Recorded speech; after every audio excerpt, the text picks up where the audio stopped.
Capitolul 1. Se naște un băiat. La palat e zarvă mare, slușnice, pași, doctori, străjeri, un dute vino, o foială și o zăpăceală. De fapt, se și întâmplă ceva foarte, foarte important. Împărăteasa așteaptă din clipă în clipă un copil. Împăratul, cel mai neliniștit dintre toți, poruncise să fie liniște. Și-a proptit barba în piept și cu mâinile la spate se plimbă agitat prin fața ușii de la atacul împărătesei. E desculț, pantofii a aruncat pe undeva că prea făceau zgomot, dar nu simte răcoarea dalelor de piatră. Cu pași mari calculează concentrat lungimea coridorului. Dacă mi-ies 50 de pași, înseamnă că barza ne aduce un băiat. Dacă mi-ies 49, înseamnă că ne aduce o fată. Dar cum e prea emoționat, greșește mereu și ia numărătoarea de la început. Până la urmă se plictisește să tot alerge de la un capăt la altul al coridorului și se proțăpește în fața ușii cu picioarele rășchirate, nerăbdător. Da, nu mai vine barza aia odată? Tocmai se întreabă împăratul când, de dincolo de ușă, ajunge până la el un țipăt de copil sănătos. Împăratul încremenește și odată cu el încremenește și toată suflarea din palat. Țipătul copilului a răsunat până departe, s-a rostogolit pe scări, a trecut prin uși și prin geamuri și s-a făcut auzit de toți. E băiat, își spuse împăratul, numai un băiat poate răcni în halul ăsta. Își simte palmele transpirate și ochii înlăcrimați. Ușa de la atacul împărătesei se deschide încet, încet, balamalele scârție strident. Trebuie să poruncesc să le ungă, își propune împăratul. Doica scoate capul cărunt prin deschizătura ușii. E băiat, măria ta, îl anunță ea fericită și închide repede ușa să nu pătrundă vreun pui de aer rece la mititelul nou născut. Împăratul rămâne cu gura căscată, apoi își revine, zâmbește și aleargă în vârful picioarelor până la capătul coridorului, se apleacă la urechea primului sfetnic și șoptește la rândui mândru nevoie mare. E băiat. Primul sfetnic se minunează în tăcere, apoi ridică mâinile, holbează ochii și dă din cap, țuguindu-și buzele de parcă ar vrea să spună: știam eu, nici nu se putea să fie altceva decât băiat. Și se îndreaptă grăbit spre capătul scărilor, unde așteaptă cel de-al doilea sfetnic. Cel de-al doilea sfetnic îi spune celui de-al treilea sfetnic, acesta îi spune unui paj, pajul și uite așa, vestea zboară din gură în gură, iese din palat și până seara află întreaga țară.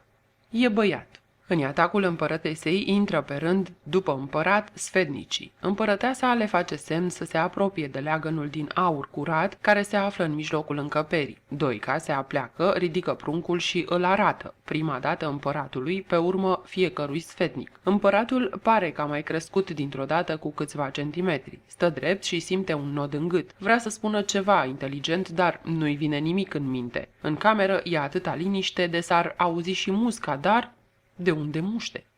Ce copil frumos! Sparge gheața cel de-al treilea sfetnic, pocnindu-și palmele admirativ. Mai încet că-mi trezești copilul, se îngrijorează Doica. Împărăteasa însă roșește de plăcere. Chiar ți se pare un copil frumos? Se alintă ea. Foarte frumos, măria ta, răspunde sfetnicul cu convingere. Primul sfetnic și cel de-al doilea sfetnic se uită urât la el. Cel de-al treilea sfetnic cam întrece măsura. Eu trebuia să spun asta, doar eu sunt primul sfetnic. Nu mai găsești un strop de respect. Se strică lumea, gândește mohorât bătrânul sfetnic. Ia te uită la cel de-al treilea sfetnic, își zice supărat cel de-al doilea sfetnic. Ăsta vrea să-mi ia locul, trebuie să fiu atent. Da, rar am văzut copil atât de frumos, spune primul sfetnic, clătinându-și barba albă. Adevărat? Împărăteasa este toată numai zâmbet. Adevărat, măria ta, și dacă mă uit mai bine, primul sfetnic mijește ochii. Nici nu cred că am mai văzut vreun copil la fel de frumos. De încântată ce împărăteasa rămâne fără grai, iar împăratul îl măsoară mulțumit. Nu degeaba l-am făcut primul meu sfetnic, judecă bine, e un înțelept. Are dreptate primul sfetnic, este un copil cu totul și cu totul deosebit, își dă cu părerea și cel de-al doilea sfetnic. M-am gândit la numele de făt frumos. Eu cred că îi se potrivește, ce ziceți? Îi întreabă împăratul. Sfetnicii meditează tăcuți și gravi, cu privirea lipită de copilul din brațele Doicii. Apoi, tocmai când împăratul și împărăteasa încep să fie neliniștiți de tăcerea lor, înclină pe rând capetele în semn de aprobare. Atunci, așa îi rămâne numele. Făt frumos, răsuflă ușurată împărăteasa. Ies tot în vârful picioarelor, numai că de data asta împăratul e ultimul. Din ușă mai face un semn de rămas bun spre leagănul copilului, trimite o bezea împărătesei, închide ușa după el și dintr-o dată își amintește de ursitoare. Ursitoarele! A trimis cineva după ursitoare?" Le-am anunțat eu că le aștept, măria ta. Au promis că vin mâine dimineață," îl liniștește cel de-al treilea sfetnic. Ceilalți doi îl săgetează cu priviri negre, dar n-au ce-i face. Afară, în cele 4 turnuri ale palatului, trâmbițașii cântă o melodie veselă să se știe că la palat e bucurie mare. Cerul e limpede, albastru, transparent și soarele, dolofan și galben ca o gutuie coaptă, își lasă razele să cadă drept în pâlniile trâmbițelor înălțate spre el. Capitolul 2. Până la urmă sosesc și ursitoarele. În sala tronului, împăratul se plimbă cu pași mari. E nervos. Așteaptă de dimineață ursitoarele și acestea nu mai sosesc. În plus, coroana grea îl apasă și pe frunte îi curg proboane mari de transpirație. Deși e vară și afară pe cer soarele strălucește, sobele duduie îndesate cu lemne. Știa că ursitoarele sunt cam friguroase și îi poruncise să se facă focul. Îi este din ce în ce mai cald. Mantia lungă cu guler de blană, mantie de mare ceremonie, îl face să se simtă ca într-o baie de aburi. Coroana îl apasă tot mai grea și e din ce în ce mai nervos. Mai face odată ocolul încăperii, se uită supărat la împărăteasă de parcă ea ar fi vinovată de întârzierea ursitoarelor și îi spune: "Auzi, dragă, chiar la fiul meu, la unicul meu fiu să întârzie."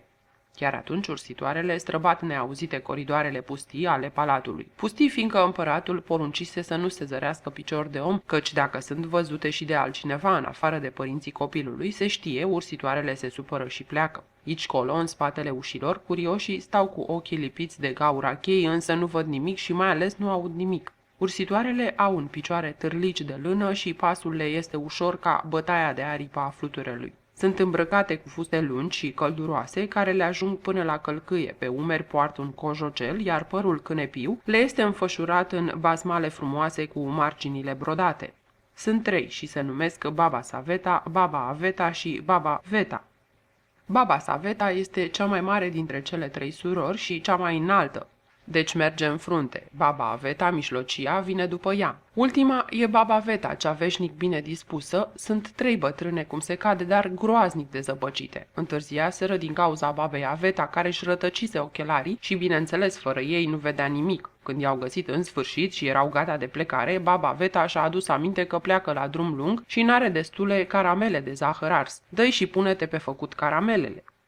Baba Saveta intră prima. Bine ați venit, poftiți, le întâmpină emoționată împărăteasa. Cam și uitat de când vă așteptăm, mârie împăratul, care e foc de supărare, dar nu îndrăznește să se arate. Ha? Ce zice? Întreabă Baba Aveta, care este cam surdă, dar asta numai atunci când nu-i convine ce aude și, neatentă, se împiedică de pragul înalt mai să-și dea în nas. Noroc cu Baba Aveta, care vine din spate și o prinde de subțiori. Ha, ha, ha, ha! Izbucnește împăratul înveselit. Cele 2 ursitoare râd și ele. Numai împărăteasa, deși o pufnește și pe ea râsul, tace chitic. Ha? De ce râdeți? O întreabă Baba Aveta pe Saveta. De tine, dragă! Îi strigă Baba Saveta la ureche. De tine râdem. Azi dimineață ți-ai pierdut ochelarii, iar acum, chit că i-ai pe nas, te împiedici. Cum să nu râdem? Și e și surdă pe deasupra, nu se abține împăratul. Și... Ha, ha, ha, ha, ha! Baba Aveta se supără. Îl privește pe împărat prin lentilele ei groase. Glumeț împăratul. Se distrează de minune pe seama mea. Surdă ai? Las că ți-o-i face eu una să mă ții minte, îi promite ea. Cu voce tare spune însă cu totul altceva. Burtă? Da văd că ai făcut o burtă... Surdă, tu! Nu burtă! Îi strigă iar Baba Saveta și râde până îi dau lacrimile. Împăratul și Baba Veta îi țin isonul. Aveta nu mai spune nimic, dă numai din cap, că așa-i cum spun ele, și se mai uită odată la împărat. Până la urmă se potolesc și Baba Saveta cere să-i se arate copilul. Aici, aici, sare împărăteasa îndrumând-o spre leagănul din aur. Cum îl cheamă? Făt frumos. Aha, Făt frumos. I se potrivește, dar ia plecați de lângă mine, îi gonește Baba Saveta și se apleacă spre copil. Împăratul, împărăteasa și celelalte 2 ursitoare se retrag într-un colț. Baba Saveta șoptește repede. Să fii bun, deștept și drept și să ajungi împărat ca și tatăl tău. Am zis, așa să fie. După ea se apropie de leagăn Baba Aveta. Să fii puternic și bun, să le înveți pe toate ușor și repede, dar, fiindcă tatăl tău m-a supărat cu glumele lui nesărate, îți ursesc să fii certat cu gluma până am să te dezleg eu. În jurul tău toți să se veselească, numai tu să nu știi ce-i râsul și voia bună. Așa să fie. Urmează Baba Feta, care îi ursește numai de bine, după care ursitoarele își iau rămas bun și pleacă la fel de neauzite ca și la venire. Capitolul 3. Făt frumos crește și pleacă în lume. Zilele trec și ani și Făt frumos crește. Crește repede ca din apă și se dovedește un băiat isteț care prinde ușor tot ce-i spun dascălii, firește cei mai buni dascăli pe care îi găsise împăratul. De asemenea, la meșteșugul armelor se arată neîntrecut. Este de acum un flăcău zvelt cu plete aurii și frumos de ția ochii. Împăratul și împărăteasa nu mai pot de dragul lui. Au totuși o singură nedumerire. Băiatul lor este peste măsură de serios. De când venise pe lume, nimeni nu-l văzuse încă râzând și mai ales nimeni nu-l putea face să se bucure de o glumă, de o întâmplare hazlie. Din pricina asta, împăratul se perpelește zi și noapte. Ce-o fi cu băiatul meu? Un împărat și Făt frumos va ajunge împărat în locul meu, trebuie să știe să și glumească, să se bucure și să râdă, măcar din când în când. Altfel, supușii, în loc să-l iubească și să-l slujească cu credință, îl vor urâ. Necăjit se sfătuiește cu împărăteasa, de fapt el vorbește și împărăteasa îl ascultă cu mâna la gură, dând tristă din cap. Se sfătuiește cu sfetnicii și aceștia au cele mai năstrușnice idei, de care este profund nemulțumit și se plânge mereu. Ce să mă știu face cu băiatul meu? Asta până într-o zi când cel de-al treilea sfetnic are într-adevăr o idee. Și ce idee! M-am gândit, măria ta, că ar fi bine să-l trimitem pe Făt frumos în lume, să facă fapte de vitejie, să vadă locuri și oameni noi, să cutreiere împărățiile și, cine știe, poate își află vreun prilej de înveselire, că-i băiat destul de mare și poate să-și poarte singur de grijă. Se gândește împăratul ce se gândește și dă dreptate sfetnicului. Pe urmă își ia inima în dinți și spune și împărătesei, aceasta plânge, se împotrivește. Cum să-mi las eu puișorul singur în lumea asta mare și rea? Dar cu greu împăratul o convinge și pe ea. Uită-te și tu, nu mai știm ce să-i facem ca să-l înseninăm și de la el nu scoți un zâmbet.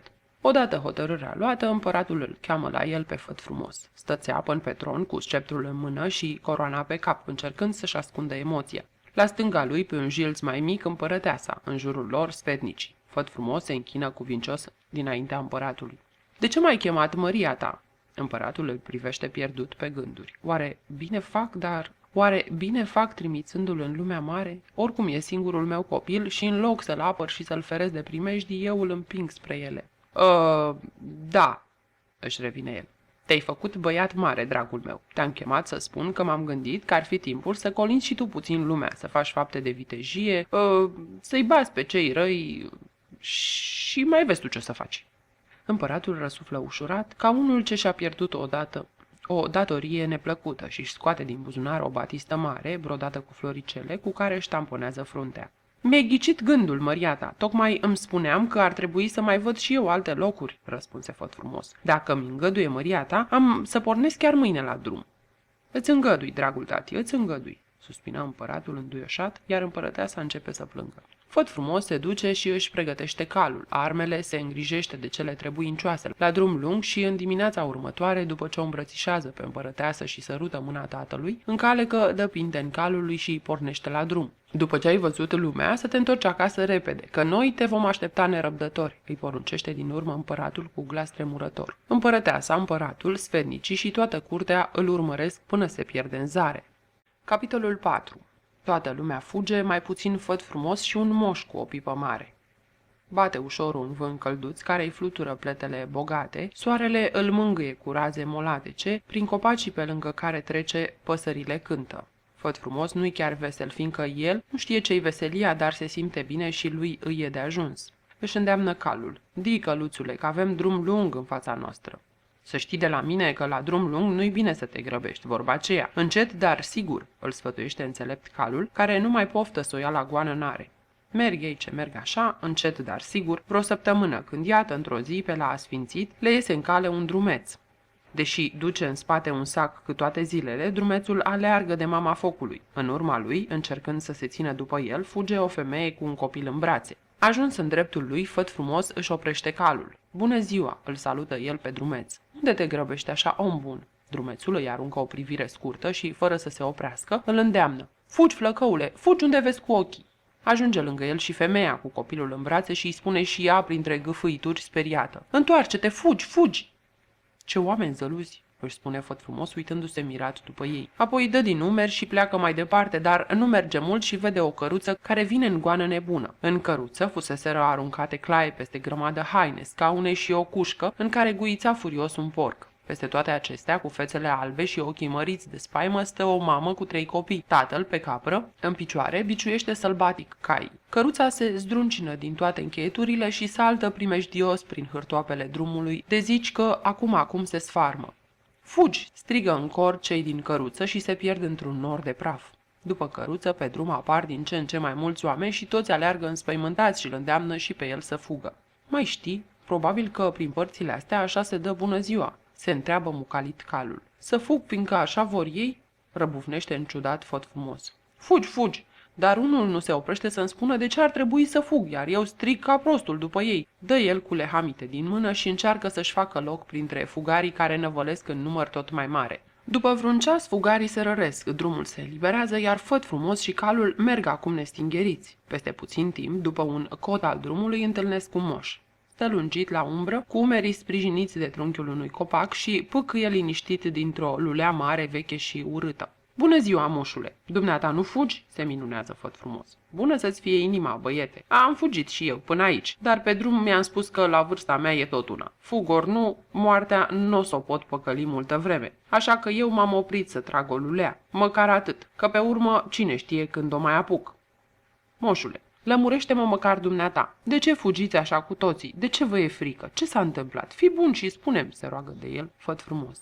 Păi, ce să se întâmple? Alta decât că a nebunit balaurul cel mic. Va să zic că vă temeți de un balaur, se dumirește Făt Frumos. Păi cum să nu ne temem? Nu ți-am spus că a nebunit? Și înainte de a nebuni, nu v-ați temut de el? Păi, nu, că era blând. Atâta doar că trebuia să-i facem niște prăjituri și niște bomboane cât roata carului. Venea în fiecare dimineață, își lua prăjiturile și pleca. Altfel, cinstit să fiu, nu ne-a făcut niciun rău și ne învățasem cu ei. Cu ei? Da, că mai sunt doi, un balaur și nevasta lui, părinții celui mic. Pe ăștia doi i-am văzut mai rar, sunt leneși și nu prea au venit să ne tulbure. Bomboanele și prăjiturile le ducea cel mic, așa că nu aveau de ce se obosi până la marginea orașului. Nevasta balaurului mai apărea câteodată și atunci îi desfăgeam un butoi cu sirop. Îl bea, se lingea pe buze și pleca în treaba ei. Dacă vă înțelegeați atât de bine, de ce v-ați certat? Vai de mine, dragul moșului! Ce, ne dă nouă mâna să ne certăm cu balaurii? Nici gând! Cine știe ce l-o fi apucat pe cel mic că de azi dimineață ne dărâmă casele. Are boală, mai ales pe alea cu acoperișuri ascuțite. Ia acoperișurile, le strânge între dinți și urlă de-ți vine să o iei la sănătoasa. Drept care am și luat-o, adică ei, ceilalți, că eu fug, nu fug, ce mai? A nebunit balaurul cel mic, ți-am spus doar. Bine, moșule, mă duc eu să văd ce-i cu balaurul ăsta. Poate îl dovedesc și vă scap de năpastă, îi spuse curajos Făt Frumos. Să ai grijă, îi zicem noi cel mic. Dai cât un munte, strigă moșul după el și pâcâie mai departe, liniștit din pipa lui bătrână. Capitolul 5. Balaurul cel mic și necăjit. Curând, Făt Frumos ajunge în fața orașului părăsit de locuitori. Prea mare prăpăd nu făcuse balaurul. Sunt dărâmate doar vreo 2-3 case. În mijlocul orașului, așezat pe o clădire solidă cu 3 etaje, îl vede pe balaurul cel mic. Pare foarte trist și nenorocit. Capul din mijloc este înfășurat într-o basma galbenă, imensă, pe care și-o trecuse pe sub fălci și o legase în vârf într-o fundă mare. Își ține capul bandajat în palme și îl clatină încetișor de la stânga la dreapta, gemând îngrozitor. Au, au, au... Ajuns lângă balaur, Făt Frumos mucește năpraznic de frâu, calul se ridică în 2 picioare și nechează, iar el strigă cu glas de tunet. Ascultă, balaurule, sunt Făt Frumos. Balaurul cel mic își apleacă toate cele 3 capete spre el și îl privește cu 6 ochi deodată. Și ce vrei? Să ne batem. Lasă-mă, omule, în pace, se înfurie balaurul cel mic. De bătaie mi-ar de mie acum, nu vezi că mă chinuie măseaua asta? Au...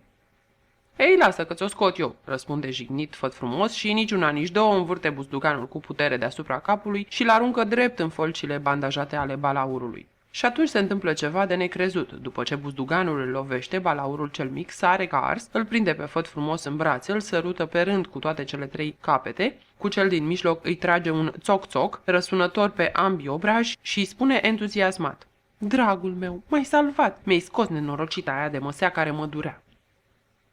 Măi, dar pupăcioși mai sunt balaurii ăștia, se miră Făt Frumos. Și când te gândești că auzisem despre ei numai lucruri urâte.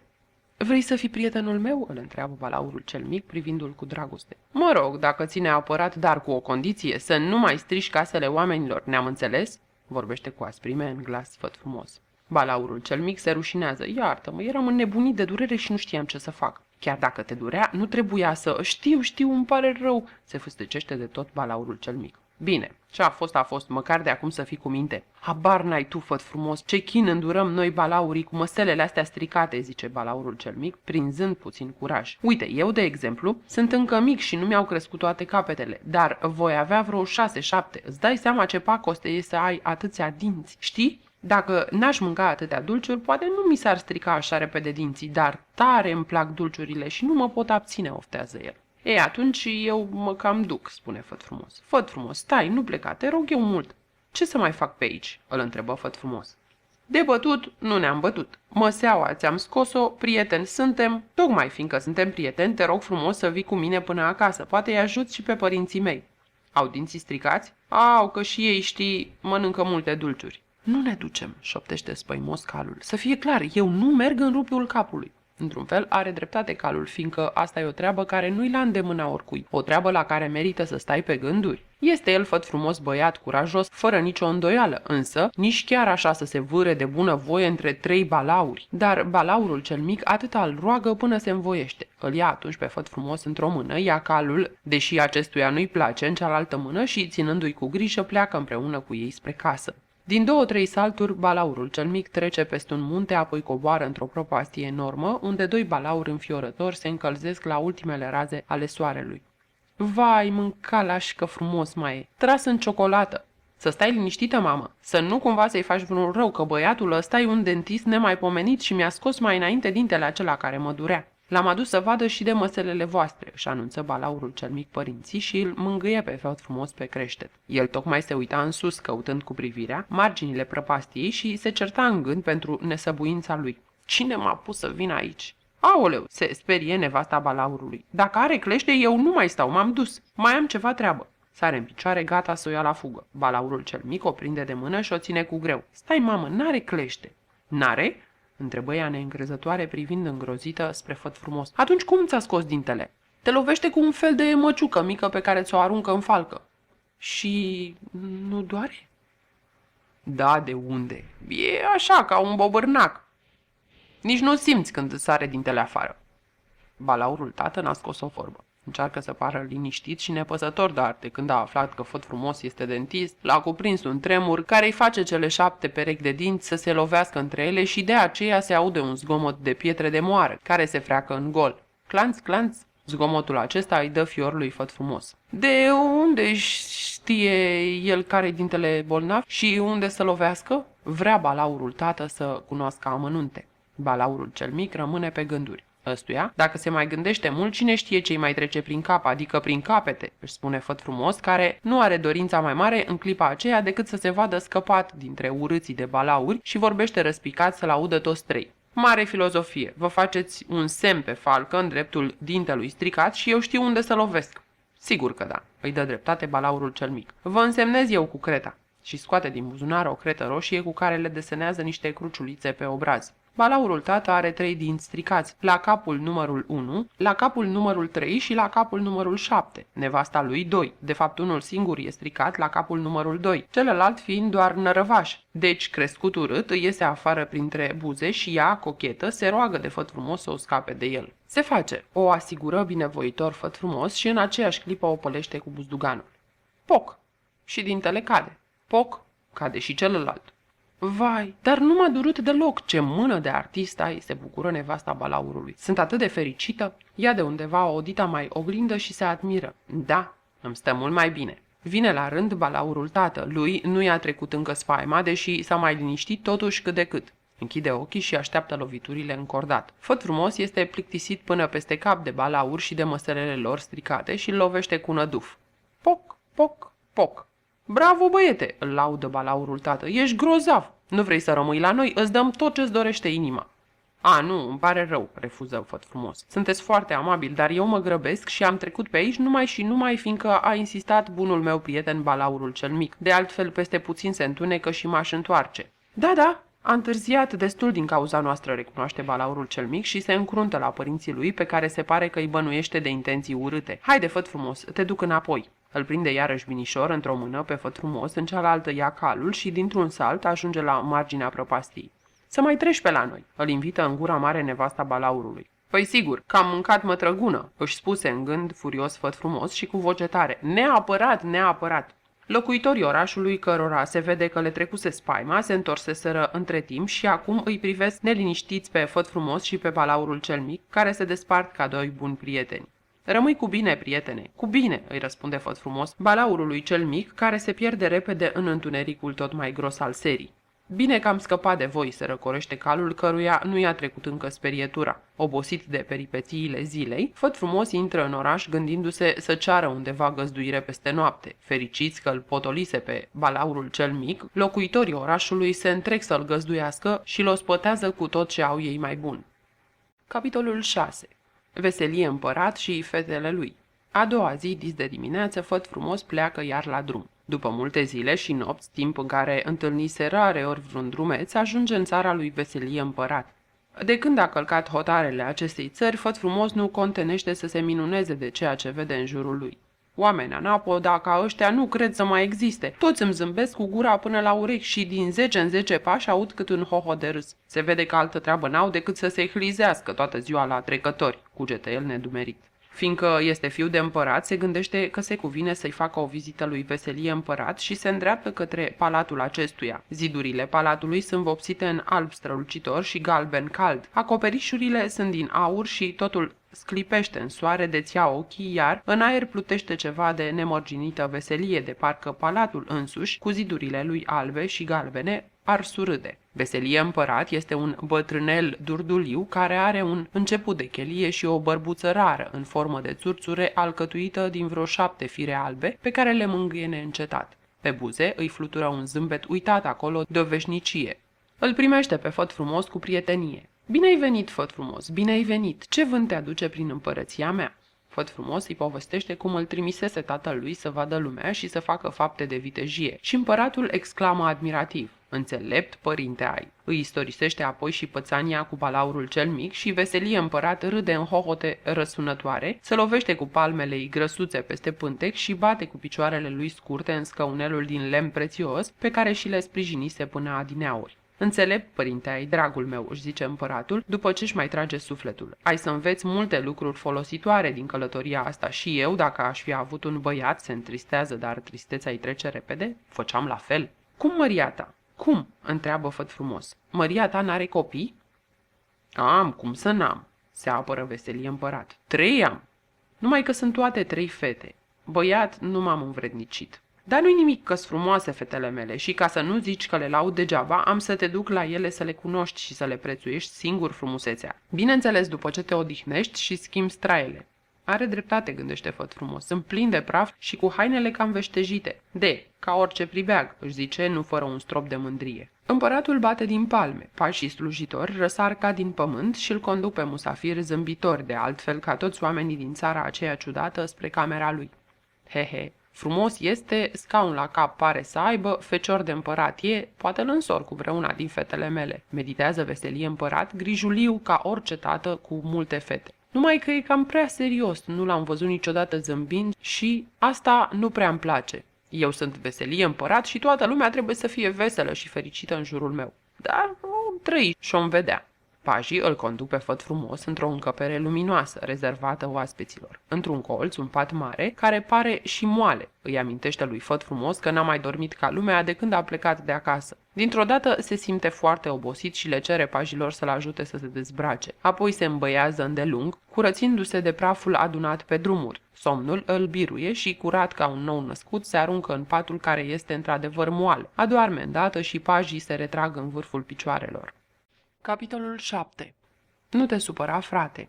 Odihnit și îmbrăcat, așa cum îi stă bine unui fecior de împărat în haine scumpe țesute din fir de aur și argint, pe care împărăteasa avusese grijă să îi le pună în colburi șeii, Făt Frumos se înfățișează dinaintea lui Veselie împărat. Este într-adevăr frumos băiatul, constată mulțumit împăratul. Să ne grăbim, dragul meu, zice el. Fetele mele au aflat că ai sosit și sunt nerăbdătoare să te cunoască. Făt frumos îl urmează și, după ce străbat câteva încăperi, pătrund în camera fetelor. Așezate în jurul unei măsuțe joase, cu picioarele strânse sub ele, fetele împăratului joacă Nu te supăra, frate. Deși sunt moarte de curiozitate să-l vadă pe oaspetele despre care le vorbise atât de frumos tatăl lor, niciuna dintre ele nu-și ridică ochii, prefăcându-se absorbite de joc.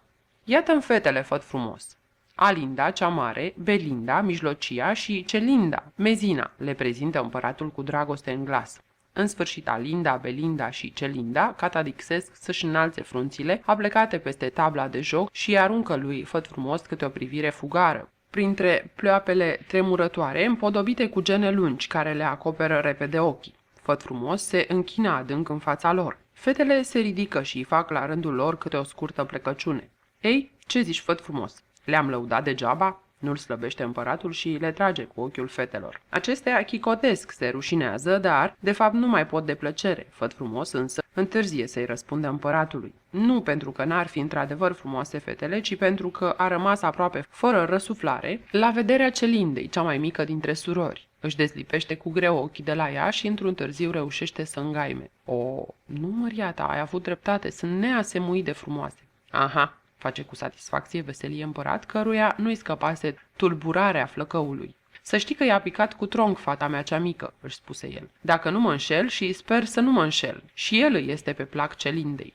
Făt frumos, am auzit că ai înfruntat niște balauri înfricoșători. Poate ești bun să ne povestești și nouă peripețiile tale, îndrăznește Celinda, știind, ca orice fată când se simte plăcută, că nu va fi refuzată.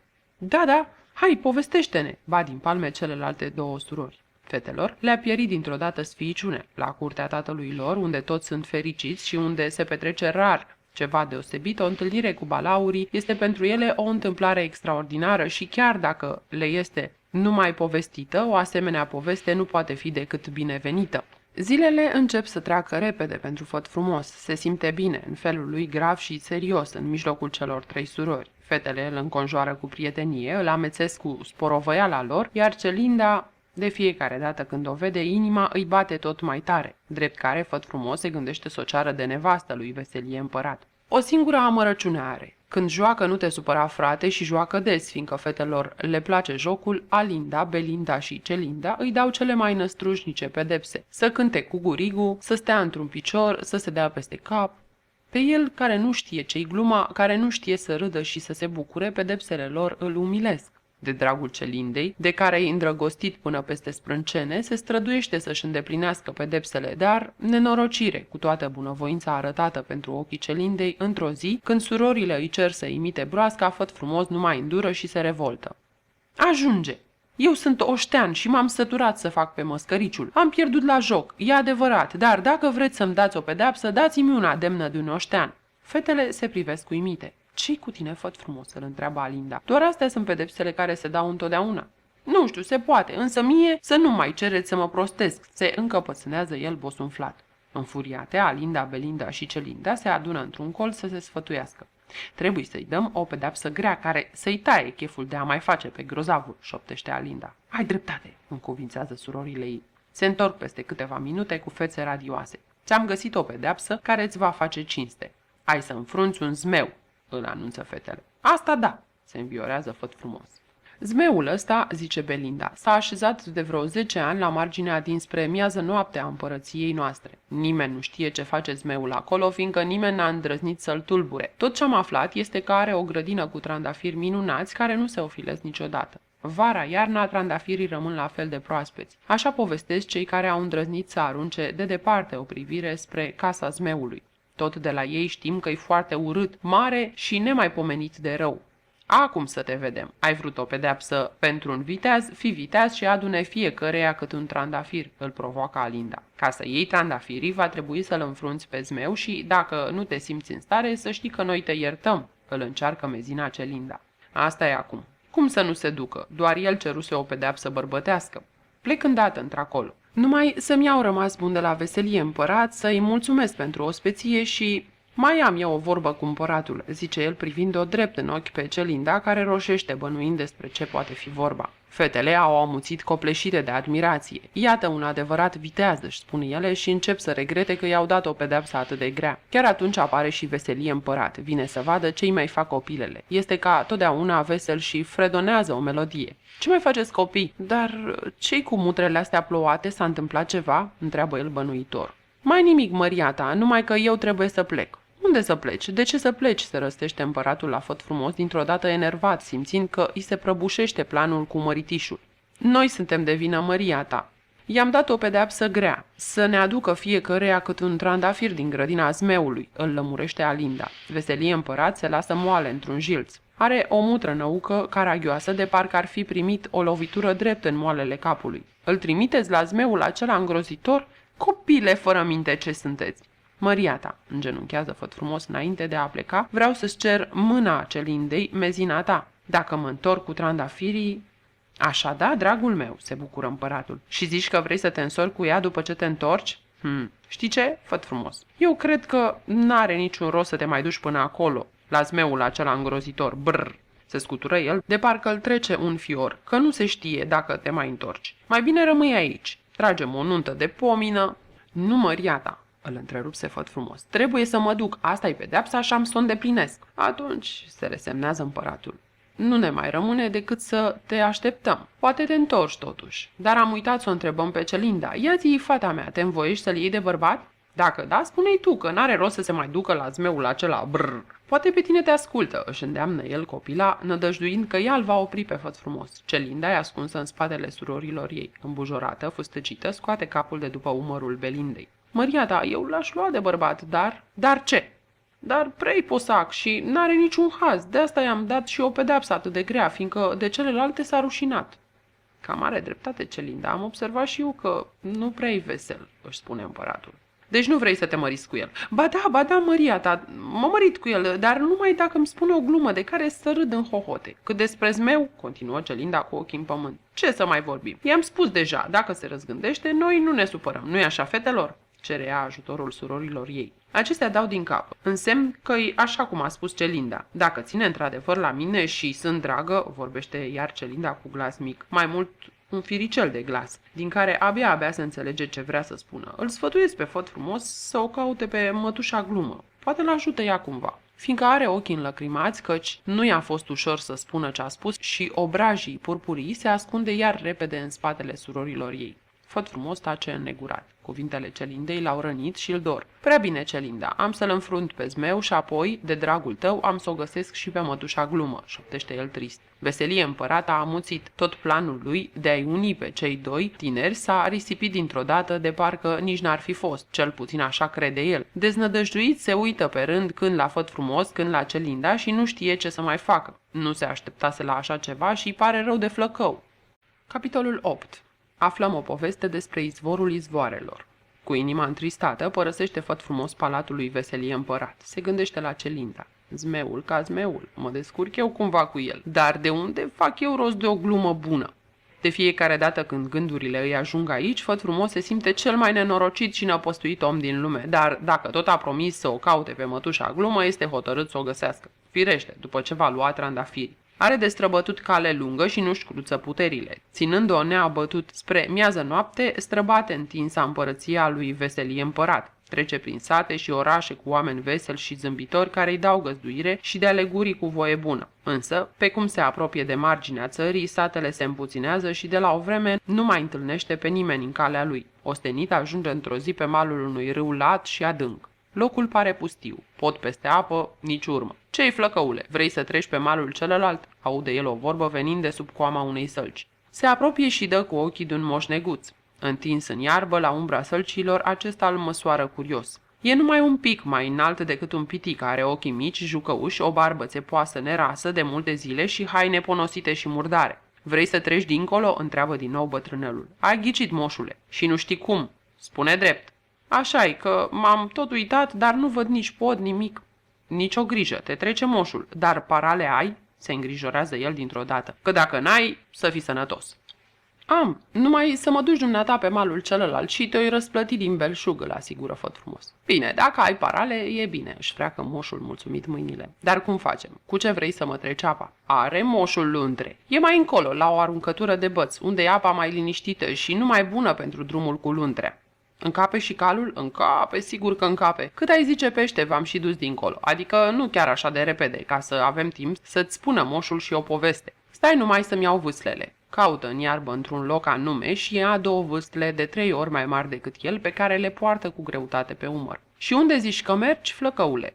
Dar moșul nu așteaptă să-i răspundă, fiindcă are chef de vorbă și îndrugă grăbit de ale lui. Că-i tare singur în pustietatea asta, că râul, dacă nu-l cunoști bine, îți poate face multe năzbâtii. Ajung repede la luntrea, într-adevăr încăpătoare, pironită de un țăruș bătut în mal. Moșul aranjează vâslele, Făt frumos își îndeamnă calul, care nu prea vrea să pășească pe scândurile acelea nesigure și odată urcați toți 3 în luntre, pornesc spre malul celălalt. Deși undele râului vin cu furie la vale, moșneguțul își cunoaște bine meseria și stăpânește luntrea fără greutate. Ai auzit de izvorul izvoarelor?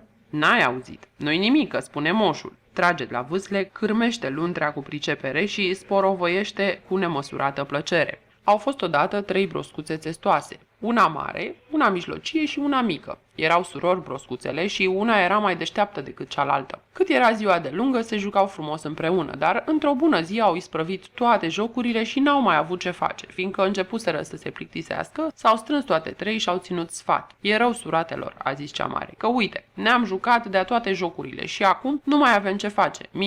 Mie așa de urât. Și eu tare mă plictisesc, se văită mijlocia. Dar poate am uitat vreun joc, hai să ne gândim. Putem să ne gândim mult și bine, n-a mai rămas niciun joc pe care să-l fi uitat, spuse și cea mai mică. Și atunci o să murim de plictiseală, se văită iar mijlocia. Stați, strigă cea mare, mi-a venit o idee, tot n-avem ce face, hai să bem apă din izvorul izvoarelor. Ura, ura, hai să mergem. Bravo, bravo, ce idee minunată. O felicitare celelalte 2 bucuroase. Și-au luat cănițele, au făcut un legământ că nu vorbea din izvorul izvoarelor decât toate 3 odată și au plecat. Izvorul izvoarelor era însă foarte, foarte departe și ca să ajungă la el broscuțele țestoase trebuiau să străbată un deșert uriaș, iar ele, se știe, merg cam încet. În sfârșit, după vreo 100 de ani, obosite, însetate, cele 3 broscuțe au ajuns la izvorul izvoarelor. Tocmai se pregăteau să-și moaie cănițele în apa limpede a izvorului când cea mică țipă speriată. Aoleu, mi-am pierdut cănița! În mare încurcătură erau broscuțele țestoase, căci la plecare făcuseră legământ că vorbea toate 3 odată din apa izvorului. Ce putem face? Te întorci acasă să-ți iei altă căniță, iar noi te așteptăm aici? Își dădu cu părerea mijlocia. Faci până acasă 100 de ani, îți iei cănița și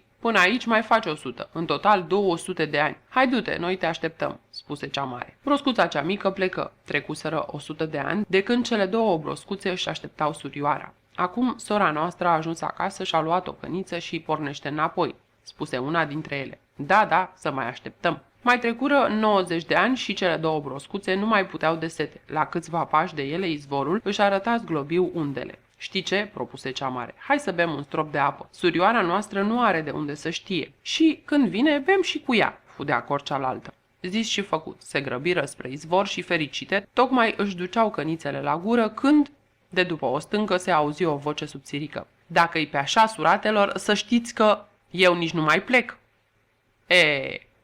Pe moșneguț îl pufnește râsul și râde, ținându-se cu mâinile de burtă. Uită de vâsle și barca se înclină primejdios într-o parte. Calul se văită speriat. Gata, pierim, până aici ne-a fost. Dar sunt la un braț de mal și luntrea se oprește cu botul în mâl. Făt frumos fusese cât se poate de atent la poveste, dar acum îl privește nedumerit pe moș. Da, recunosc, interesantă poveste, își zice el. Însă nu înțeleg ce-i veni de să sfarmă așa, om bătrân și se poartă de parcă a dat în mintea copiilor.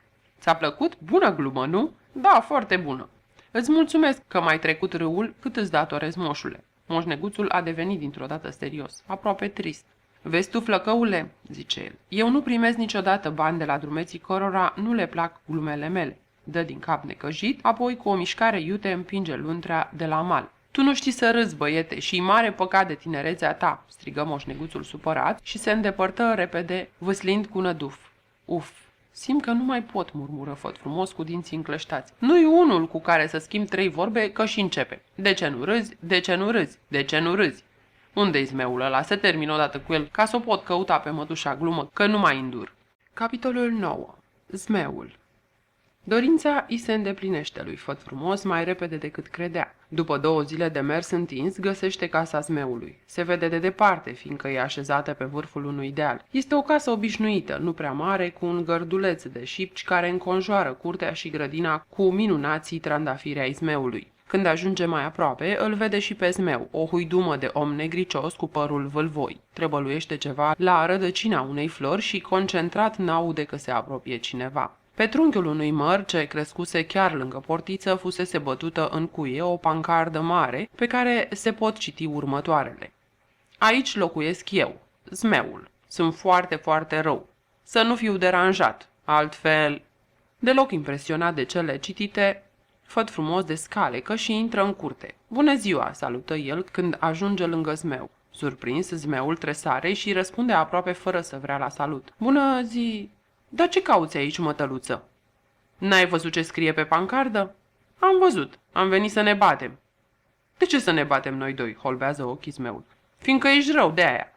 Scrie și pe ușă. Hai să nu mai pierdem vremea, mormăie morocănos Făt Frumos, trăgându-și sabia din teac. Da, ce să spun. De rău ce sunt am început să mă îngraș după urechi. Asta cum mai e? Cum adică te îngrași după urechi? Ia că am zis și eu așa, ca să mă aflu în treabă. Răspunde zmeul iritat. Eu nu știu ce-i cu voi, săriți la mine cu toții. Că ești rău în sus, că ești rău în jos, treabă-i asta?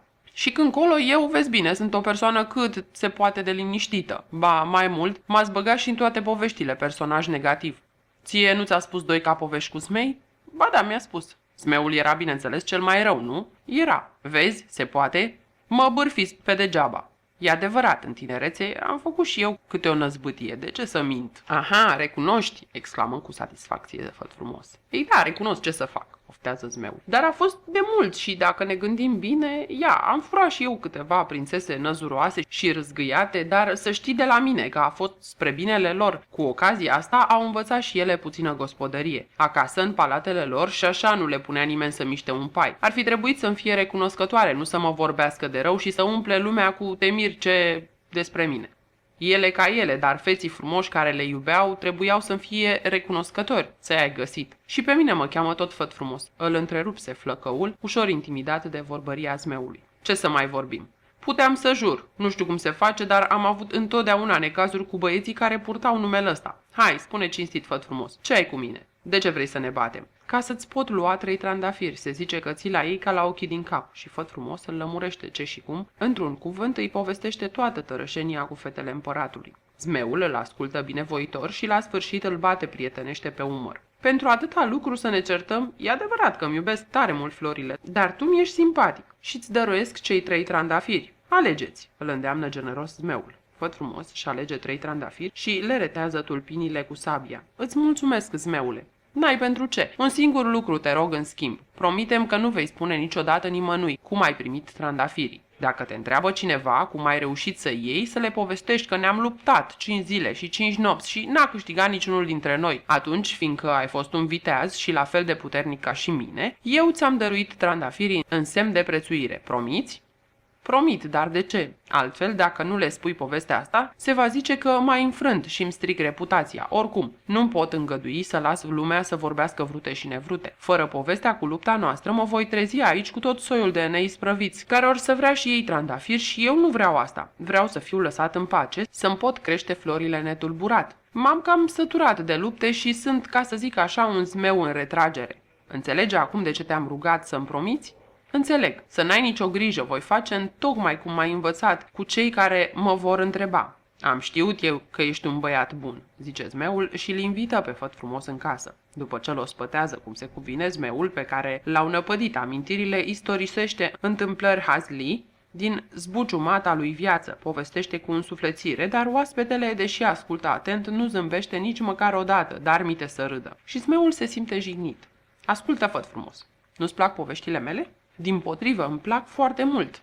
Știi, te întreb fiindcă văd că n-am reușit să smulg nici măcar un zâmbet și mi-e teamă să nu te plictisesc. Oh, zmeule, și tu? Toți îmi spun că nu știu să râd și să mă înveselesc, că sunt prea serios, dar ce pot face eu dacă așa sunt? Nu pricep în ruptul capului. Cum găsiți voi ceilalți prilej de a face haz de orice? De o vorbă, de o întâmplare, de un gest cât de mic, de înfățișarea cuiva? Așa ceva n-am mai auzit, se miră zmeul. Și chiar n-ai râs tu niciodată? Niciodată, zmeule. Din pricina asta, n-am să o pot lua de nevastă pe fata cea mică a lui Veselie Împărat. Cum așa? Te văd băiat frumos și isteț. Degeaba. M-a înștiințat, de față cu tatăl ei, că se mărită cu mine numai dacă o fac să râdă. Ori eu glume nu știu. Deci cum să o înveselesc? Zicea că nu vrea să ia de bărbat un posac și m-a trimis să o caut pe mătușa glumă. Vai, vai, vai, săracul de tine, îl căinează zmeul. Dar are dreptate fata, ești cam mohorât. Tac amândoi. Făt frumos este trist, se vede pe fața lui. Zmeul se gândește la ceva. Auzi, făt frumos, zice el. Îmi amintesc că în vânturările mele prin lume am cunoscut o vrăjitoare cu un nume caragios. Vrăjitoarea din Corcoduș. Așa cred. Locuiește dincolo de muntele albastru, în Valea Pomilor Fructiferi. O găsești ușor. Cum treci muntele albastru, o vezi după vreo 3 zile de mers. O ții tot către soare-răsare. Un corcoduș uriaș în care își are casa. Pe vremuri știa o mulțime de lucruri. Poate are habar pe unde poți da de mătușa glumă. Te-aș ajuta mai mult cu dragă inimă, dar asta e cam tot ce-mi trece prin cap, se scuză zmeul. Numai de-ar ști unde locuiește mătușa glumă, șoptește melancolic făt frumos. Mi s-a făcut dor de Celinda. Capitolul 10. Din nou la drum. Dii, căluțule, dii! Își îndeamnă făt frumos armăsarul, care face o mutră acră și îl întreabă cu lehamite. Iar plecăm? Noi nu ne mai potolim toată ziulica pe drumuri. Dii, atâta știi tu, făt frumos, dii! Puteam rămâne foarte bine la Veselie Împărat, avea niște grajduri. Măcar spunem și mie unde pornim iar. Să o căutăm pe vrăjitoarea din Corcoduș. Poftim? Acum o să mă urc și într-un corcoduș? Dacă vrei, te las în grija zmeului până mă întorc, dar mi-ar părea rău, deși așa se întâmplă cu prietenii, la nevoie se cunosc. Gata, te-ai și supărat. Nu mai pot scoate și eu o vorbă că... Imaginează-ți că nu mi-am deschis gura, răspunde calul înțepat și o ia la trap. Trec prin locuri de o frumusețe fără seamăn. Totul în jurul lor este albastru. Pietrele sunt albastre, copacii albaștri și aici colo zăresc cât un petic de iarbă albastră de unde calul smulge din mers cât un smog. Până și tăcerea care învăluie muntele pare albastră, dar n-au vreme să admire frumusețea muntelui albastru, fiindcă sunt amândoi calmi și călăreți frânți de oboseală. Când reușesc să ajungă pe partea cealaltă a muntelui, cad amândoi dărâmați și adorm îndată la umbra unui brad albastru care coborâse mult în câmpie, ca un cercetaș al muntelui. Dorm netulburați și făt frumos se visează în fața Celindei, spunându-i o glumă bună. Fata râde și îl sărută cu dragoste. Dar când visul ajunge aici, făt frumos se trezește. Nici urmă de fată, în jur doar tăcerea albastră. Frumos vis am avut, se întinde calul, trezindu-se și el. Tu, făt frumos, n-ai visat nimic? Am visat și eu, dar mai bine să lăsăm pălăvrăgeala. Avem drum lung înainte. Ia de uită, mi-ai spus o noutate. Când n-avem noi drum lung, bombăne calul nemulțumit. Trec și pe lângă ultimii copaci albaștri și muntele albastru rămâne încet încet undeva departe în spatele lor. Și cum înaintează, iarba devine verde, la fel și frunzele copacilor, iar pietrele își recapătă culoarea lor obișnuită. Numai cerul nemărginit rămâne la fel de albastru. Valea Pomilor Fructiferi îi întâmpină cu aromele îmbătătoare ale fructelor ce dau un pârg. Făt frumos nu trebuie decât să întindă mâna ca să culeagă mere mari și roșii, pere zemoase și nuci. Printre ceilalți pomi, corcodușul vrăjitoarei pare un gigant, nimerit într-o țară a piticilor. Cine știe cum ajunsese acolo și crescuse atât de mare. Coroana lui se pierde spre cer, iar tulpina lui este atât de groasă încât lui Făt frumos îi trebuie câteva minute bune să o înconjoare. O scară lungă, în spirală, cu treptele săpate în trunchiul corcodușului, duce spre vârf. Acolo sus, printre crengi, trebuie să fie casa vrăjitoarei, bănuiește Făt frumos. Tu, îi spune calului, așteaptă-mă aici, mă întorc repede. Nici nu te sfătuiesc să zăbovești prea mult pe acolo, fiindcă, la o adică, eu unul n-am cum să te ajut. Pe treptele astea nu mă încumet să urc. Capitolul 11. Vrăjitoarea din Corcoduș. Aproape un ceas întreg îi trebuie lui Făt Frumos până ajunge la primele crengi din coroana corcodușului. Mai urcă puțin și treptele se termină deodată în fața unei căsuțe așezate între două crăci groase care se desfac precum brațele unei prăștii. Este mai degrabă o colibă minusculă cu acoperișul roșu, pereții verzi și ușa portocalie, dar culorile, care fuseseră cândva vii și puternice și dăduseră probabil un aer de veselie căsuței, sunt acum șterse de ploi și de vânturi. Ușa e deschisă și dinăuntru se aud voci. În casa vrăjitoarei e un fum de-l tai cu cuțitul. Pe o plită mare fierb câteva vase încăpătoare. În mijlocul încăperii, pe un scaun așezată cu spatele la ușă, stă vrăjitoarea și dă porunci cu glas ascuțit unei ciori care mișună printre oale cu o pungă de zahăr. Acolo mai pune puțin. Ajunge și dincolo. Atât, că-mi strici dulceața. Cioara îl observă prima. Se pare că ea și stăpâna ei nu au prea mulți vizitatori, fiindcă rămâne cu pliscul căscat și, neatentă, lasă să-i scape mai mult zahăr decât trebuia într-unul din vasele care fierb pe plită. Mi-ai stricat dulceața, toanto, țipă vrăjitoarea enervată. Trezită de ocările stăpânei, Cioara își revine și întinde o aripă cu pene cam rare spre ușă. Avem un musafir, nu vorbi, sare ca arsă vrăjitoarea și se întoarce repede. În același timp se străduiește să-și ia o înfățișare cât mai fioroasă sau măcar una demnă de o vrăjitoare adevărată, lucru care nu-i prea reușește pentru că, așa cum se înfățișează cu polonicul în mână și șorțul peticit, nu inspiră deloc teamă. Vai, cum arăt, se ceartă ea în gând, pare o bucătăreasă oarecare și nici de cum teribila vrăjitoare din corcoduș. Oricum, măcar la început să-l sperii puțin. Doar prima impresie contează. Întinde spre Făt Frumos un deget bătrân și cârn și îl întreabă cu asprime. Ce-i cu tine, băiete? Ce cauți aici? Dai buzna în casa vrăjitoarei din corcoduș? Nu ți-e teamă cam să te prefac într-o broască, ha? Așa, sperie el, prefăl într-o broască sau mai bine într-un șobolan. Ha. Uită-l cum tremură de frică, cârâie răutăcioasă Cioara. Bine v-am găsit, spune bine crescut Făt Frumos. Am străbătut drum lung până aici. Nu mai spune, se moaie vrăjitoarea, uitându-și brusc gândurile războinice. Fiind obosit, ia și scolea, îl îndeamnă ea arătându-i un scaun. Ți-o fi și foame, săracul de tine, să-ți dau o dulceață. De care vrei? De vișine, de gutui, de căpșuni? Hai spune, ce mai aștepți? Într-o clipită o ai în fața nasului. Păi, știu eu, nu prea mă pricep la dulcețuri, se arată nehotărât Făt Frumos. De care vreți dumneavoastră? Dacă e așa, atunci dulceață de nuci verzi, bate din palme încântată vrăjitoarea. Asta îmi place mie cel mai mult și vrăjitoria care îmi reușește cel mai bine. Fii atent, n-ai mâncat asemenea bunătate de când ești. Vrăjitoarea întinde mâinile deasupra mesei, degetele ei bătrâne și rășchirate sunt chiar în dreptul ochilor lui Făt Frumos. Fața îi se negrește, ochii scapără și rostește cu o voce care se vrea cavernoasă un descântec pentru vrajă. Abracadabra, dulceața mea preferată, aici să se arate acum, pe loc, poruncesc. Abracadabra. Poc. Și iată dulceața vă este servită pe loc, completează Cioara disprețuitoare. Ce mai vrăjitorie! Într-adevăr, cu un pocnet sec, pe masă apar două borcănașe. Vrăjitoarea îi dă unul lui Făt Frumos, celălalt îl păstrează pentru ea. Scoate de undeva lingurițe și îl îndeamnă pe Făt Frumos să mănânce. Ea însă își gustă cu desfătare din borcănașul ei. Excelentă! Îți place? Foarte mult, o asigură flăcăul. Și când te gândești că am prins și noi vremuri mai bune, ehei... Dar s-a prostit de tot vrăjitoarea mea. În loc să-l bage în ceaun sau să-l prefacă într-o broască, ea-i dă dulceață. Cârâie Cioara neconsolată. Mai tacă-ți gura, se răstește la ea vrăjitoarea. Tu nu vezi ce mult îi place dulceața mea? Mai ia, dragul meu, îl invită ea pe Făt Frumos. Mănâncă atât cât vrei, că mai am de unde să-ți dau. Au, nu mai suport, simt că-mi cad penele de rușine. Mai bine muream decât să apuc să văd așa ceva, cârâie Cioara disperată. Dacă nu taci, să știi că te bag într-o oală și te ține acolo până te potolești, o amenință vrăjitoarea supărat. De data asta Cioara se hotărăște să-și țină gura, fiindcă nu-i surâde deloc ideea cu oala. Ea spune, cum de te-ai nimerit prin pustietățile astea? Se întoarce vrăjitoarea zâmbitoare spre Făt Frumos. M-a îndrumat încoace zmeul. Zicea că numai dumneata știi unde o pot găsi pe mătușa Glumă.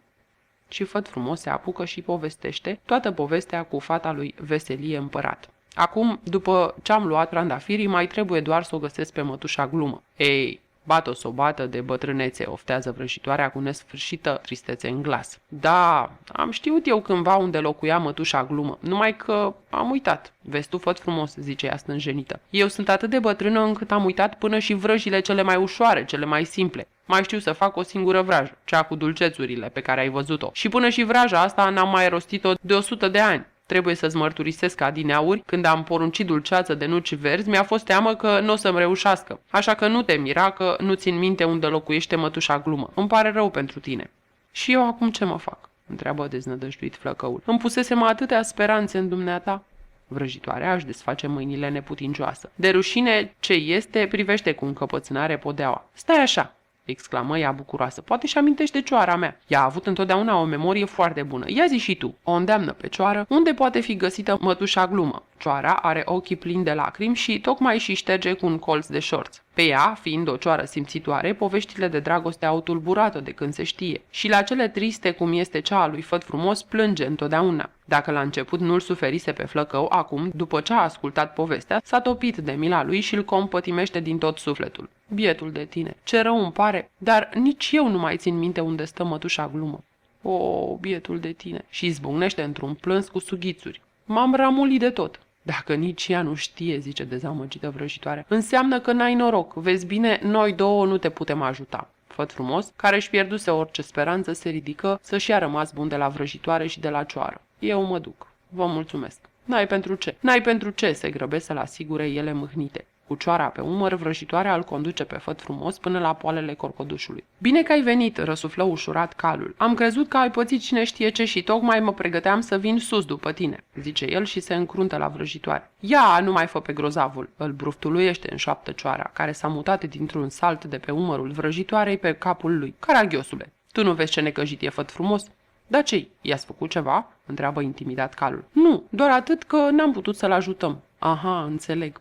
Între timp, vrăjitoarea își a rămas bun de la Făt Frumos. Pentru că ți-a plăcut atât de mult dulceața mea, ți-am pregătit câteva borcănașe să le ai pe drum. Și vrăjitoarea îi agață la oblânc o legăturică cu vreo 20 de borcănașe cu dulceață de nuci verzi. Mulțumesc, mulțumesc, dar nu trebuia. Lasă, dragul meu. Ți le dăruiesc din toată inima, știu că-ți plac, insistă vrăjitoarea. Făt Frumos este teribil de încurcat. Adevărul este că se simte puțin indignat și cam jignit. Poftim, am ajuns să car și dulceață după mine. Bine-mi stă, gândește el, dar cum știe că nu-i frumos să refuze, primește dulceața mulțumindu-i vrăjitoarei. Apoi încalecă, o salută pe vrăjitoare și își îndeamnă calul la drum. Să ai grijă de el, îi suflă repede cioara calului. Rămâneți cu bine. Să mai treci pe la noi, Făt Frumos, vei fi oricând binevenit. Sărmanul, murmură cioara înlăcrimată. Păi da, sărmanul, ești mai tânără decât mine, puteai să ții minte unde locuiește mătușa Glumă. Dar nu se poate bizui omul pe tine nici de 2 bani, se burzuluiește vrăjitoarea. Bravo, numai eu sunt de vină, tu de ce ai uitat? Sunt mai bătrână și nu mai fi obraznică. În seara aceea se culcară amândouă supărate. Bine că i-am dat măcar dulceața, o să-i prindă bine pe drum. Ce zici? Întreabă vrăjitoarea din pat înainte de a adormi. Cu dulceața ta precis o află pe mătușa Glumă, cârâi cioara îmbuhnată și întoarse spatele. Capitolul 12. Ne întoarcem la ursitoare.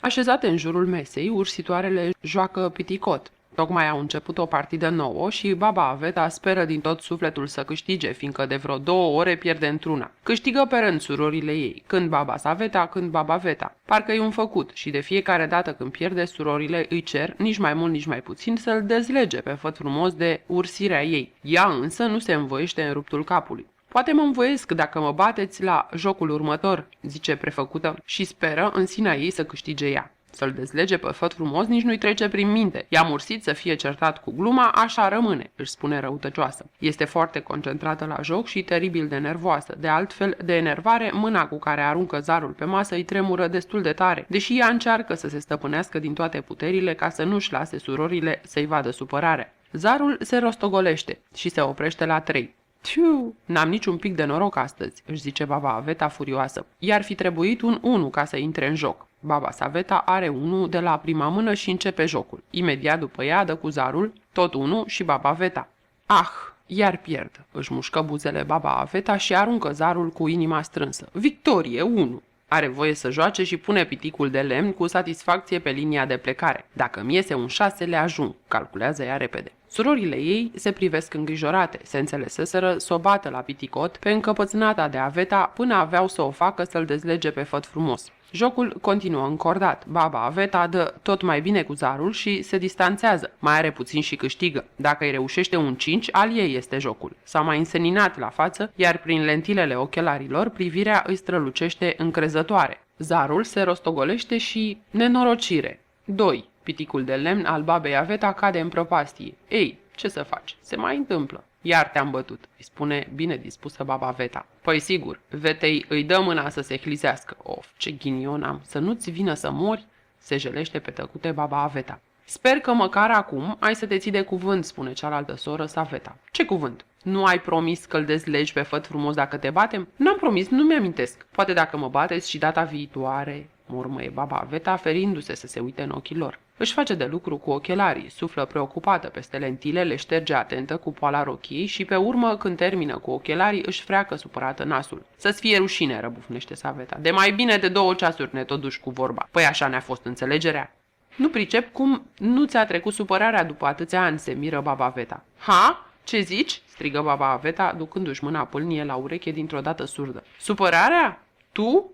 Au trecut atâția ani. Dar baba Veta nu mai are chef de discuții și tace încrâncenată. Se pare că nu interesează nimic altceva decât nasul pe care și-l scarpină cu îndârjire. Surorile se privesc întrebător. Nu mai știu ce ar putea face cu încăpățânata de Aveta și au ajuns și la capătul răbdărilor. Deodată baba Saveta zărește pe masă ochelarii suroriei. Face repede un semn discret arătându-i babei Veta, care e mai aproape de ei. Aceasta a înțeles îndată ce are de făcut și, mustăcind un zâmbet în colțurile buzelor, înhăță ochelarii cu o mișcare iute și scurtă. Baba Aveta a simțit ceva și, mioapă, își caută ochelarii să vadă ce se întâmplă, dar caută degeaba, ochelarii au dispărut. Unde-mi sunt ochelarii? Mi-ați luat voi? Da, i-am luat noi și i-am ascuns, îi răspunde înveselită Veta. Nu-i mai primești dacă nu-l dezlegi pe făt frumos, adaugă Saveta. A pătimit destul din cauza ta, acum bate coclaurii, fiindcă tu ești nu știu cum. Mă și mir că mătușa glumă nu s-a săturat de când îl așteaptă. Știi bine că nu va găsi niciodată dacă nu-l dezlegi de ursire. Să-mi dați ochelarii imediat, nu văd nimic fără ei. Cum rămâne cu făt frumos? Nu-l dezleg, se înverșunează baba Aveta. Nu vreau, așa rămâne câte zile are, certat cu gluma. În cameră se lasă o tăcere grea care nu prevestește nimic bun. Ce faceți? Întreabă baba Aveta, nemai suportând tăcerea. Îmi dați ochelarii? Ceva în vocea ei s-a schimbat. Parcă nu mai este atât de arțăgoasă și parcă tremură puțin. Nu-i răspunde nimeni și ea se foiește pe scaun tot mai neliniștită. Nu numai că nu-ți dăm ochelarii înapoi până nu-l dezlegi pe făt frumos, vorbește încet și rar într-un târziu baba Veta, dar nu vom mai juca piticot cu tine niciodată, să nu zici că nu ți-am spus. Baba Aveta tresare înspăimântată. Dacă de ochelari nu se necăjise prea tare, știa că tot îi va primi înapoi odată și odată, amenințarea cu piticotul o lovește însă în plin. Fiindcă baba Aveta nu are bucurie și plăcere mai mare, este o jucătoare pătimașă și a simțit că de data asta surorile ei nu glumesc. Își frământă mâinile înciudată. Dacă se învoiește, înseamnă că e prima oară când i-au înfrânt încăpățânarea. Dacă nu se învoiește, adio, piticot. Știți ce? Mai jucăm o partidă și dacă mă bateți, fac cum vreți voi. Ce ziceți? Încearcă ea să tărăgăneze lucrurile. Tăcere de piatră. Aoleu, le-am supărat rău de tot, se sperie baba Aveta. Bine, îl dezleg mâine. Dați-mi ochelarii și hai să jucăm mai departe, spune ea dintr-o dată. Acum, zice scurt una dintre surori și se lasă iar tăcerea aceea grea. Tăcere pe care baba Aveta simte că nu o mai poate suporta. N-are de ales, ori îl dezleagă pe făt frumos, ori oftează lung, închide ochii și murmură. Făt frumos, oriunde te-ai afla, de azi înainte să fii și tu ca toți oamenii, să glumești, să râzi, să știi ce-i veselia. De ursirea mea te dezleg. Așa să fie. Am zis. Surorile se repet să o sărute și îi pun ochelarii cu grijă pe nas. Era păcat de asemenea mândrețe de băiat, spune Saveta înduioșată. Sunteți mulțumite? Atunci hai să jucăm repede o partidă, le îndeamnă baba Aveta nerăbdătoare. În seara aceea, baba Aveta are noroc și câștigă mereu spre nemărginita ei satisfacție. Baba Aveta mustăcește iar, numai ea știe de ce. Un zâmbet într-un colț al buzelor. Capitolul 13. Hop și mătușa glumă. Iată, toate speranțele mele s-au dovedit deșarte și asta după ce am străbătut atâta amar de drum. Încotro să mai îndrept pașii. Unde oare s-o mai știu căuta pe mătușa glumă? Fără să-și dea seama, întrebarea de la urmă o rostește cu voce tare și calul, crezând că vorbește cu el, îi răspunde mâhnit. Degeaba mă întreb pe mine, făt frumos, îmi pare rău. Poate că ar fi mai bine să ne întoarcem acasă, oricum trebuie să le ducem fetelor trandafirii, să nu creadă cumva că suntem niște fricoși și de aceea nu ne întoarcem. Are dreptate, recunoaște făt frumos. Altceva ce mai rămâne de făcut. Dacă tot n-am găsit-o pe mătușa glumă, măcar atât să știe Celinda, că nu sunt un fricos. Și, cine știe, poate se îndură totuși și îmi dăruiește dragostea ei. Cal și călăreți merg în tăcere, posomorâți și triști. Ajung la muntele albastru. Dacă la venire n-apucaseră să admire frumusețile muntelui albastru, fiindcă erau grăbiți, acum, când urcă iar muntele, nu le iau în seamă nici atât. Și pe lângă casa zmeului trec fără să se oprească. Și iată că ajung din nou la râul cel lat și învolburat. De zile întregi Făt Frumos n-a mai scos o vorbă, acum însă n-are ce face și îl strigă pe moșul cu luntrea. Nici urmă de el. Strigă până răgușește și, când e gata să se lase pe gubaș, îl zărește pe Moș Neguț dezlipindu-și luntrea de mal. Ia te uită, te-ai întors, băiete!" îl întâmpină vesel, nevoie mare Moș Neguțul. Ți-au mers bine treburile pe unde ai umblat?" Face alehamite Făt Frumos. Bine cum numai dușmanului îi pot dori." Lasă, flăcăule, că toate necazurile se sfârșesc odată și odată," zice Moș Neguțul privindu-l cu ochi strălucitori. Dar și potcoavele mele se sfârșesc, constată moroconos calul. Uite, asta de la piciorul drept din spate îmi cade acuși." Moș Neguțul râde cu poftă de necazul calului și, învârtindu-se în jurul lui sprinten ca o zvârlugă, îi zorește să urce în luntre. Ca și la venire, vâslește din greu și turuie într-una. Cum îi este felul, ba de una, ba de alta. Deodată se oprește, îl privește pe Făt Frumos scurt, hoțește. Ia să-ți spună moșul o glumă bună, zice, și se apucă să-i povestească despre broscuțele testoase. Tiu, să mor dacă moșul ăsta nu s-a țignit de tot. A uitat că mi-a mai spus odată gluma asta? Săracul, de bătrân ce este, îl lasă memoria și uită de la mână până la gură. Îl compătimește Făt Frumos privindu-l cu îngăduință. Dar Moș Neguțul n-are habar și îi povestește netulburat cum s-au jucat broscuțele de-a toate jocurile, cum au plecat ele spre izvorul izvoarelor și, când ajunge cu luntrea la mal, termină și el povestea. Dacă-i pe așa, surioarelor, să știți că eu nici nu mai plec. Și atunci, în clipa în care moșul termină de povestit, se întâmplă ceva cu totul și cu totul extraordinar. Făt Frumos, care l-a ascultat peste măsură de plictisit și nu l-a întrerupt numai și numai fiindcă este prea bine crescut, ei bine, Făt Frumos izbucnește într-un hohot de râs uriaș, hohot care zguduie luntrea. Am halucinații?" îngăimă calul îngrozit. Asta din cauza oboselii? Da, cred că din cauza oboselii." Dă el din cap uluit și, neatent, se împiedică și cade în apă. În vremea aceasta Făt Frumos râde. El cel serios, el care nu știe ce-i zâmbetul și glumea, râde până îl dor fălcile. Sunt ud ca un pește, deci nu poate fi vorba de vreo halucinație, bombăne calul ieșind din apă. S-a întâmplat ceva.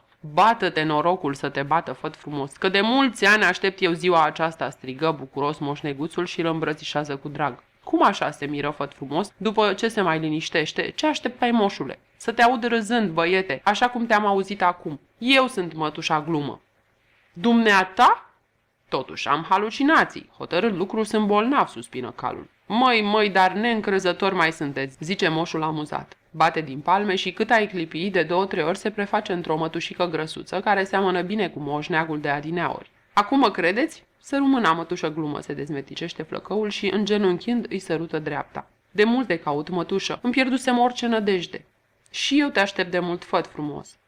Și mătușa glumă îi povestește întâmplarea cu ursitoarele, cum a supărat-o tatăl lui pe una dintre ele și cum aceasta furioasă i-a ursit să nu cunoască glumă. Eu, dragul meu, își încheie ea istorisirea, am menirea de a însenina sufletele oamenilor, de a-i apăra de tristețe și singurătate. Cel care știe să râdă gonește cu râsul lui urâtul din jur, iar necazurile vieții, oricât de mari și grele ar fi ele, le înfrânge cu ușurință. Pe tine însă n-aveam cum să te ajut, fiindcă eu n-am nicio putere în fața ursitoarelor. Dacă ele hotărăsc ceva, apoi așa rămâne. Abia acum când s-au îndurat de tine și te-au dezlegat de ursire, am putut și eu să mă arăt și să-ți dau o mână de ajutor. Înseamnă că am să fiu și eu ca toți oamenii? Sigur că da. Greu a fost până ți-am deschis gustul, până te-am făcut te-ai râs prima dată, îi răspunde cu bunătate mătușa glumă. De bucurie, Făt Frumos simte că l-apucă amețeala. Nici nu știu cum să-ți mulțumesc, mătușă. Mergi sănătos și nu uita să-i spui Celindei gluma cu broscuțele. O să-i placă, sunt sigură. Îl sărută pe amândoi obrajii. Bată-te norocul să te bată, că frumos mai ești, mai zice ea și se face nevăzută. Ca vântul să mă duci la palatul lui Veselie împărat, îi poruncește Făt Frumos calului și se aruncă în șa. Vai de capul meu, ce mă așteaptă! Se văită calul. Nechează odată năprasnic, se ridică în 2 picioare și se avântă apoi ca o nălucă la drum. În urma lor rămâne un nor mare de praf, fulgerat când și când de mănunchiuri de scântei albastre, țâșnite din potcoavele bidiviului. Capitolul 14. Povestea noastră se termină. La marginea zării, soarele abia își deschide un ochi somnoros când Făt Frumos și calul lui se opresc în fața palatului lui Veselie împărat. Uf! Am ajuns. Mi-am pierdut toate potcoavele, dar uite că am făcut-o și pe asta. Mai apucă să spună calul și se prăbușește frânt de oboseală.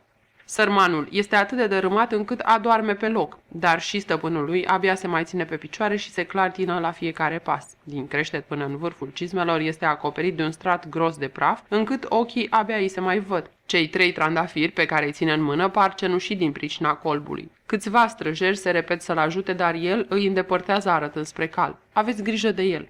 Făt frumos! Glasul atât de drag celui strigat vine de la una din ferestrele palatului și îl face pe obositul drumeț să uite într-o clipă toată oboseala drumului. Celinda, de când a plecat Făt frumos, nu mai are somn. De bucurie ar sări pe fereastră ca să se agațe mai repede de gâtul lui, atât îi fusese de dor. Aleargă fericită în calea lui, strigând pe coridoarele palatului cât o ține gura. S-a întors Făt frumos! S-a întors Făt frumos! Ce mi-aud urechile? Să fie oare adevărat? Păi, dacă e așa, facem nuntă, sare din așternut Veselie Împărat. Trage repede un halat pe el și se grăbește să-l întâmpine pe Făt frumos. De mulțumit ce este, îi vine să sară într-un picior și de câteva ori chiar sare, fără să-și dea seama. Te-ai întors! Fiindcă tot nu-i vine să-și creadă ochilor, împăratul se învârte neliniștit în jurul flăcăului. Se pișcă de obraz, pune mâna pe umărul lui Făt frumos și îl scutură ușurel. Pe urmă, tot mai tare și, când se convinge în sfârșit că nu visează, îl strânge în brațe cu un oftat de ușurare. Bine ai venit, băiete! Drept să spun, nu mai credeam că ai să te întorci. Ai fost la zmeul acela groasnic? Brrr! Am fost. Iată trandafirii pentru fetele măriei tale. Și-ai scăpat întreg? Face ochii mari împăratul. Nu numai că am scăpat întreg, dar m-am și împrietenit cu zmeul, râde Făt frumos. Aha, zice Veselie Împărat și continuă în sinea lui. E ceva de speriat, ce curaj are băiatul ăsta. Eu nu m-aș fi apropiat de zmeul ăla pentru nimic în lume. Deodată își dă seama că Făt frumos râde. Bine, dar tu... Celinda! Celinda, unde ești? Celinda! Aici sunt, tată, nu mai striga, răsare Celinda de sub brațul lui Făt frumos. Împăratul, care se zăpăcise de tot, nu o văzuse. Râde, tu l-auzi?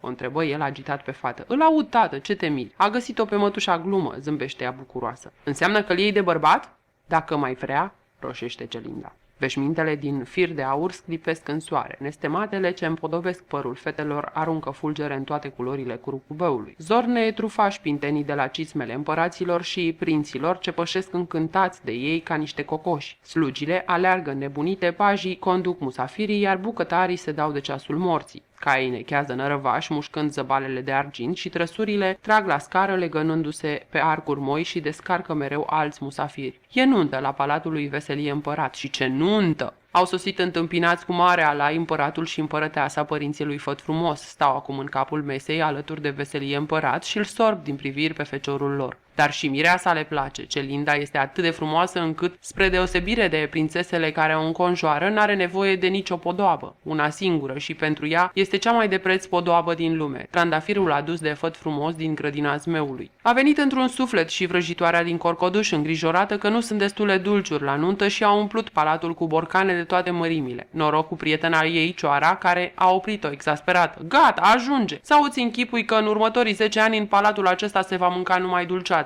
Spre fericirea vrăjitoarei sosește balaurul cel mic. Lui, fiindcă nu încape în palat, 100 de tâmplari au pregătit o masă uriașă încărcată cu bomboane și ciocolată, cu siropuri și, bineînțeles, cu dulceață. El nu face mofturi și mănâncă tot ce-i dă vrăjitoarea din Corcoduș, cu care de altfel se și împrietenește imediat. Pregătește o dulceață nemaipomenită, să știi că-ți fac o vizită, îi spune balaurul cel mic cu gura plină, de fapt cu gurile pline.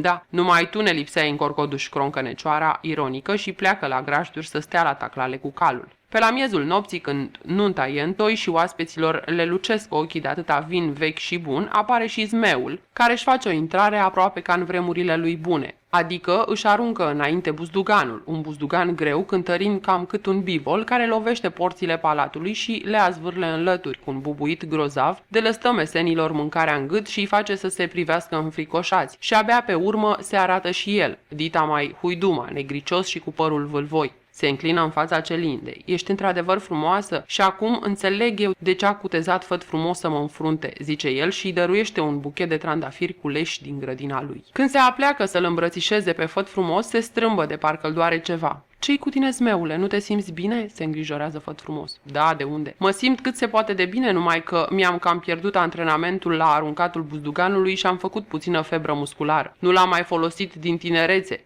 Dar e mai bine așa, că altfel, dacă eram în formă, dărâmam și porțile și palatului, șoptește el glumeț lui Făt frumos și se lasă într-un jilț care scârție periculos sub greutatea lui.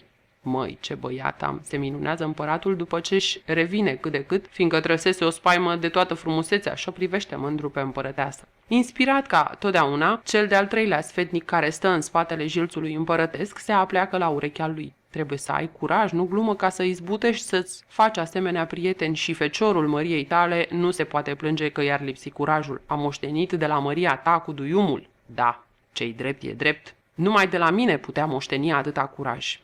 Deștept sfetnic, își spune împăratul. Cineva închină o cupă cu vin pentru Celinda, altcineva pentru făt frumos și se pornește o petrecere și o veselie. Bucatele sosesc mereu purtate pe tăvi mari de argint și vinul curge zglobiu în pahare. Ce mai? O nuntă mare, cum alta nu s-a mai văzut. Cam povești. Sfârșit.